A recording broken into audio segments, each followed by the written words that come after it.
Bismillahirrahmanirrahim. Assalamualaikum warahmatullahi wabarakatuh.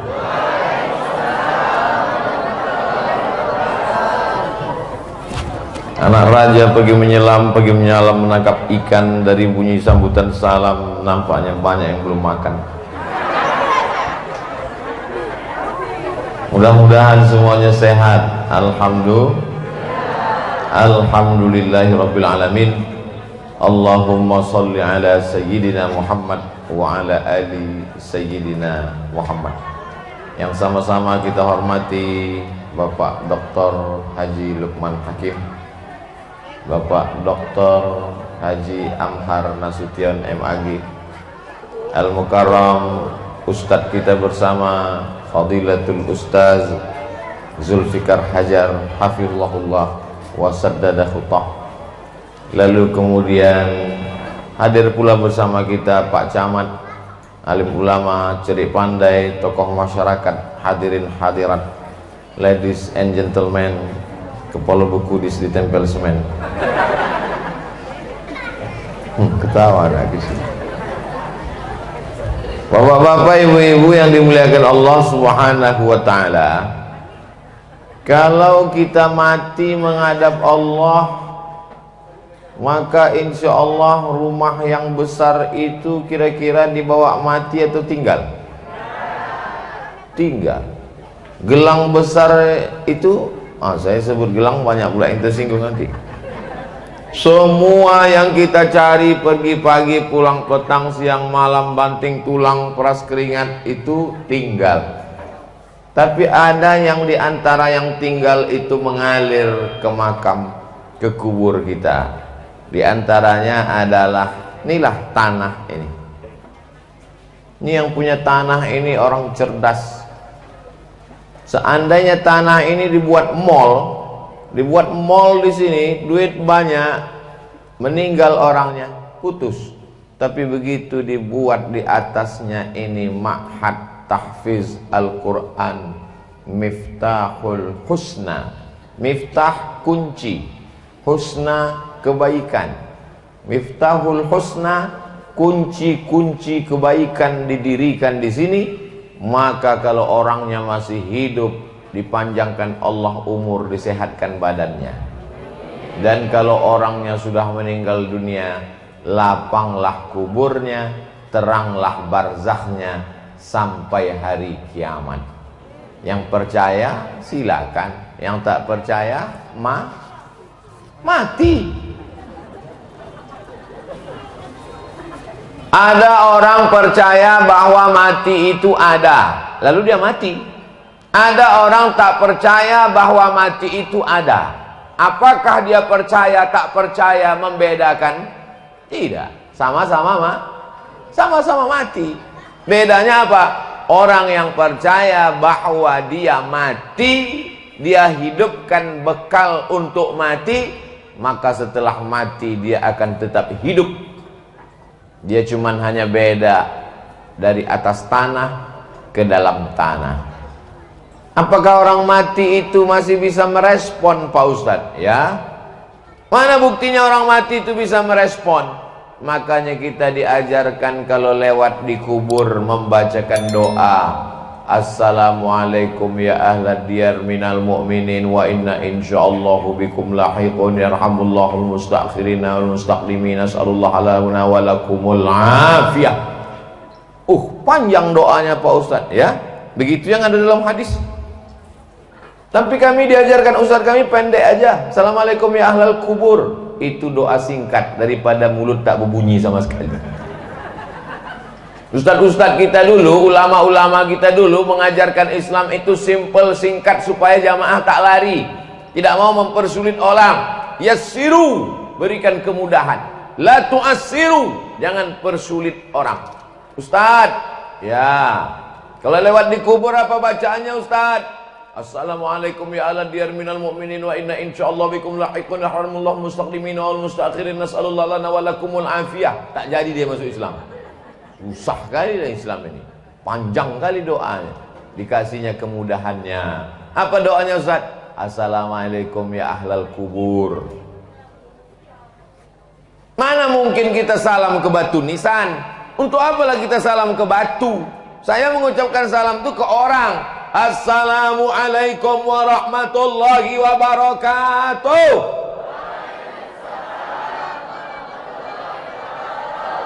Ucap salam ke orang. Tak mungkin saya ucapkan salam ke batu. Assalamualaikum warahmatullahi wabarakatuh. Kan saya gila.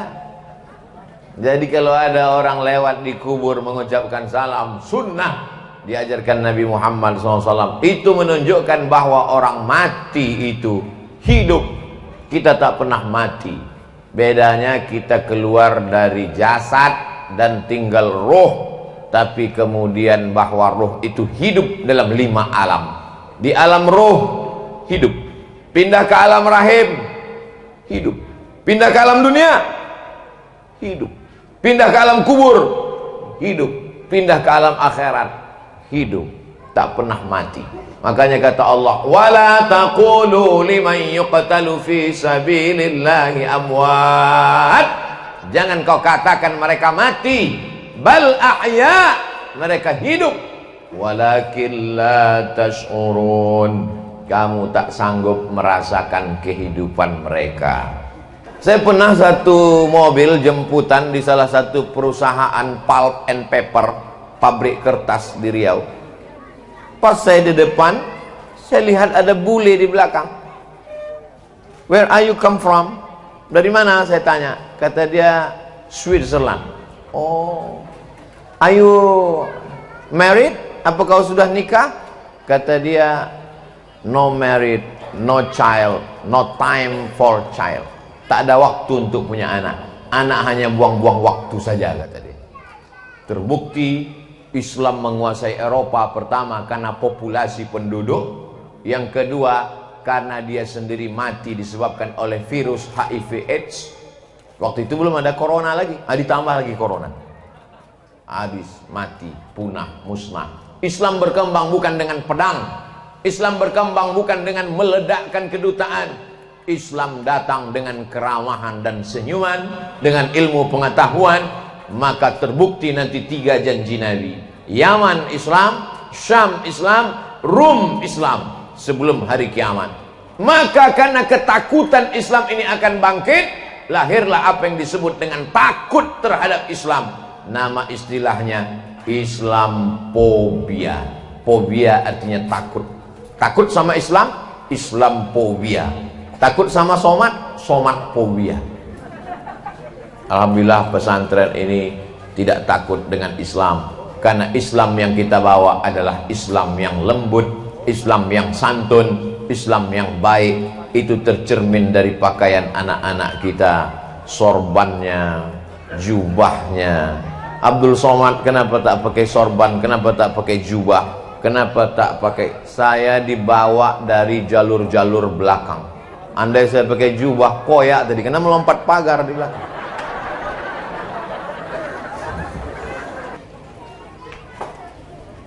Ustadz Somad ada membangun, ada, tapi tak bisa cepat-cepat karena saya tak berani mengambil duit umat. Sudah berapa banyak saya ceramah dari Sabang sampai Papua, sampai Sydney, Melbourne, Australia, sampai ke Hong Kong, tak jadi masuk airport aja. Pernah saya bawa kresek, jamaah marilah kita bersedekah, kumpulkan duit, kumpulkan duit. Udah itu ku bawa duit itu ke Pekanbaru untuk ke pesantrenku. Ada pernah ku buat gitu. Kalau saya tablik akbar di Medan, duit orang Medan baliknya ke Medan. Kalau saya tablik akbar di Aceh, duit orang Aceh balik ke Aceh. Tak pernah saya bawa duit orang Aceh, duit orang Medan, duit orang Palembang saya bawa ke Pekanbaru. Itu bukan cara Abdul Somad. Cara saya adalah bagaimana masyarakat berwakaf, berinfak, bersedekah, dibangunnya di situ. Begitu saya ceramah tentang tanah wakaf, mengalir setelah mati, masjid besar di atas tanah wakaf, mengalir setelah mati. Datang jamaah ke Pekanbaru. Assalamualaikum Ustaz Abdul Somad. Waalaikumsalam. Saya senang betul dengan ceramah Ustaz, tersentuh hati saya. Saya mau mewakafkan tanah 1 hektar Pak Ustadz, strategi di pinggir jalan. Dalam hati saya, mantap nih bangun pesantren nanti. Di mana itu Pak? Di Langsa. Di Langsa. Gimana kita mau datang dari Pekanbaru ke Langsa naik pesawat 2 kali nyambung? Akhirnya saya serahkanlah ke alumni Timur Tengah yang ada di Langsa. Assalamualaikum. Waalaikumsalam. Ingat lagi sama Abdul Somad, kita sama-sama di Kairo dulu. Ingat, itu ada orang Langsa mau ngasih tanah 1 hektar, kau kelola ya? Iya, jujur. Akhirnya dikelola, bangun pesantren. Begitu juga kalau saya ceramah di Medan, datanglah orang Medan ngasih tanah. Ustaz Somad, ini tanah mau kami wakafkan untuk Ustaz Abdul Somad. Aku tak bisa Pak. Aku di Pekanbaru tinggal. Aku ke Medan ini setahun cuma 3 kali Pak. Bulan Januari, bulan Mei, bulan September. Jadi siapa yang mengelolanya? Ada tim saya di Medan. Alhamdulillah. Kalau dapat tanah wakaf dicek dulu ke BPN, Badan Pertanahan Nasional. Cek titik koordinat. Begitu dicek tanah wakaf tadi, rupanya suratnya tumpang tindih, 5 surat. Kenapa bermasalah tanah itu Pak Haji? Karena masalah, itulah maka ku wakafkan. Kalau tak masalah udah lama ku jual udah. Makanya kita ini disuruh beramal. Wa ma umiru illa liya'budullah mukhlisin, ikhlas karena Allah Subhanahu wa ta'ala. Yang kuceritakan tadi itu bukan di Medan. Orang Medan ini ikhlas-ikhlas, baik-baik semua. Bisa dilihat dari tatapan matanya. Coba tengok mata orang Medan, bersih-bersih semuanya. Betul lah? Betul lah. Nah, yang ditanya orang Medan, yang jawab orang Medan juga. Bapak Ibu yang dimuliakan Allah Subhanahu wa ta'ala, poin yang pertama, belilah tanah sejauh mata memandang. Silakan. Tapi ingat, ada tanah itu yang bisa kau bawa mati. Itulah dia tanah yang kau wakafkan untuk pembangunan pesantren. Yang sudah berbuat alhamdulillah, yang belum berbuat insya, yang akan berbuat insya Allah, yang sudah aku kasih tahu tak juga mau buat, innalillah. Poin yang kedua, siapa yang menjamin anak yang lucu-lucu baik-baik ini selamat dari narkoba, selamat dari LGBT, selamat dari virus HIV/AIDS, selamat dari sakau, selamat dari hubungan seks di luar nikah, selamat dari perbuatan maksiat dan dosa. Yang bisa menjaga anak-anak kita yang hijau-hijau, yang baik-baik ini, benteng terakhir adalah tembok pesantren. Tembok pesantren. Saya terus terang kalau nengok tembok pesantren ini sedih saya. Kenapa? Ingat saya dulu waktu di pesantren melompat tembok. Tembok kami tak terlalu tinggi, melompat kami. Tapi tembok ini kalau saya tengok, macam mana melompat? Tinggi ini. Makin berubah zaman. Dulu zaman kami di pesantren 1990, cuman 2 meter temboknya. Sekarang 2020 4 meter tembok. Nanti 20 tahun lagi bertembok semua. Saking kan zaman ini luar biasa. Bapak ibu yang sudah memasukkan anak ke pesantren, selamat Pak, selamat Bu. Anakmu selamat dari narkoba, anakmu selamat dari zina, anakmu selamat dari cabut, anakmu selamat dari shopping ke mall tak tentu arah, pakai baju seragam, cabut, bawa cewek dari rumah pakai jilbab, di tengah jalan jilbab masuk ke tas, dikasih minuman, rupanya minuman sudah disuntik dari bawah, dipakai obat penenang, akhirnya mabuk, sakau dan lain sebagainya. Siapa yang bisa menjamin anak-anak kita, anak keponakan saya, yang dekat-dekat dengan saya, anak adik saya, anak kakak saya kasih tahu semua, Kak, Dek, kalau kalian anak kalian ini mau selamat, masukkan ke pesantren. Saya yang mengantar ke pesantren. Keponakan saya, anak adik saya mengantar ke pesantren. Saya serahkan ke pesantren supaya lepas tanggung jawab di hadapan Allah Subhanahu wa taala. Yang belum memasukkan ke pesantren, masukkanlah ke pesantren Miftahul Husna tahun ajaran 2021-2022. Setuju? Kalau penuh nanti di sini tak muat lagi, cari pesantren lain, datang hubungi Ustadz Zulfikar Hajar, hubungi Ustadz Dr. Amhar Nasution, hubungi para alim ulama kita. supaya selamat anak-anak kita. SD pesantren, tak sanggup SD Pak Ustadz, SMP pesantren. SMP-nya kemarin tak pesantren, terlambat Pak Ustadz, SMA pesantren aliyah. Cuman itu saja yang perlu pesantren. SMP, SMA, sanawiyah, aliyah. Tamat dari pesantren, silakan mau masuk ke Fakultas Hukum Universitas Indonesia, mau masuk ke Fakultas Kedokteran Universitas Sumatera Utara USU, mau masuk ke ITB Institut Teknologi Bandung, mau masuk ke IPB Institut Pertanian Bogor, mau pergi ke Al-Azhar Kairo, silakan. Kau terbang sejauh mata memandang, tapi nanti kau akan balik membangun Sumatera Utara. Setuju? Siapa yang akan membangun Deli Serdang, membangun Sumatera Utara, membangun Medan, kalau bukan anak-anak yang sekarang? Ibu bapak jangan sepele. Mereka ini sekarang kelas 1 SMP sanawiyah kelas 1, tapi 10 tahun akan datang mereka sudah selesai S1. Sanawiyah 3 tahun, aliyah 3 tahun, kuliah S1 4 tahun. 2020 dia kelas 1, 2030 dia sudah selesai S1. Maka mereka yang akan mencaleg menjadi anggota legislatif, menjadi wali kota, bupati, gubernur, menjadi kepala dinas, kepala badan, dan kepala kantor. Kalau hari ini anak muda SMP kelas 1 mabuk, sakau, pacaran, zina, narkoba, karaoke, game online, PlayStation, judi, insya Allah 10 tahun akan datang terpilihlah anggota legislatif yang sakau. Bayangkan kepala dinas, kepala badan, kepala kantor, bupati, wali kota, gubernur, polisi, tentara, komplit semuanya sakau. Apa yang akan terjadi pada umat ini? Jadi kalau mau menyelamatkan generasi 20, 30, 20, 40, itu mesti dididik dari sekarang. Saya bangga, kemana-mana pesantren saya datang, Mustafawiyah 12.000 orang santrinya. Perempuan saja 5.000. Dimasukkan saya ke santri perempuan, menengok 5.000 orang perempuan semua. Disitulah saya baru menengok perempuan paling ramai, 5.000 orang, tak ada laki-laki. Saya yang paling ganteng di situ.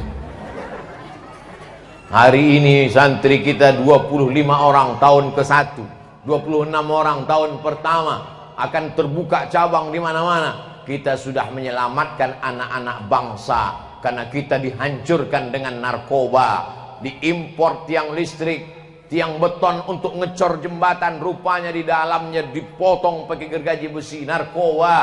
Dibeli buah, di dalam buah itu pun mereka tanam juga narkoba. Tertangkap di kepulauan kemarin 1 ton narkoba. Siapa yang dirusak? Anak-anak muda kita. Karena kalau generasi muda ini rusak, maka kita mudah dijajah. Dulu Belanda menjajah dengan meriam, dengan senapan, dengan baja. Tapi sekarang penjajahannya dengan cara yang lembut dan halus, dengan racun-racun narkoba yang luar biasa. Akidah lagi dirusak dengan Ahmadiyah, dengan Syiah, dengan liberal, dengan sekuler. Maka kita di pondok pesantren diajarkan akidah Asy'ariyah, Ahlus Sunnah wal Jamaah. Kenakalan ini terbagi 2 Bapak Ibu. Yang pertama kenakalan pemikiran sekuler, liberal, Syiah, Khawarij, Qadariyah, Mu'tazilah, Jabariyah, banyak merusak akal. Di sini akalnya dijaga.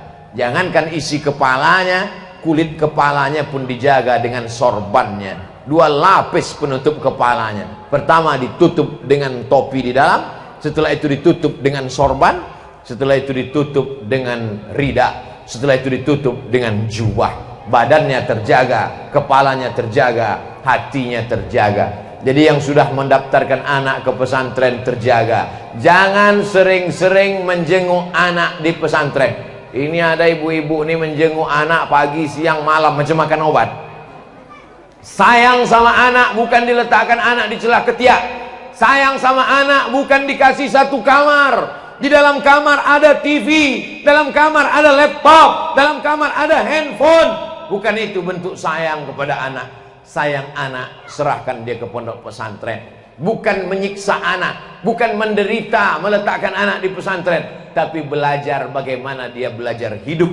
Saya baru sadar itu sekarang Bapak Ibu. Dulu pun waktu tinggal di pesantren sore-sore temenung juga di bawah pokok melinju. Jangan-jangan aku ini anak angkat. Sampailah hati Oma ini dicampakkannya aku ke pesantren. Tempat tidur baru boleh dijamah kasurnya jam 10 malam. Tak ada boleh memegang kasur. Satu kamar 20 orang macam susun sarden. Jam 10 malam baru boleh pegang kasur. Kalau jam 8 dipegang, ditulis sama jasus, besok dilaporkan ke Kismut Ta'lim. Dipanggil oleh kepala sekolah, dipanggil oleh mudabbir. Begitu disiplin diajarkan. Di rumah enak betul makan, tinggal menyendok nasi duduk di meja makan. Begitu di pesantren tegak berdiri, santrinya 1.800 orang. Tegak berdiri. Saya sampai sekarang, dulu kalau makan ikan itu tak bisa kalau ikan itu dingin, mesti panas dia. Kalau ikan itu dingin minta panas kan. Begitu di pesantren dipegang ikan itu dingin macam hidung kucing.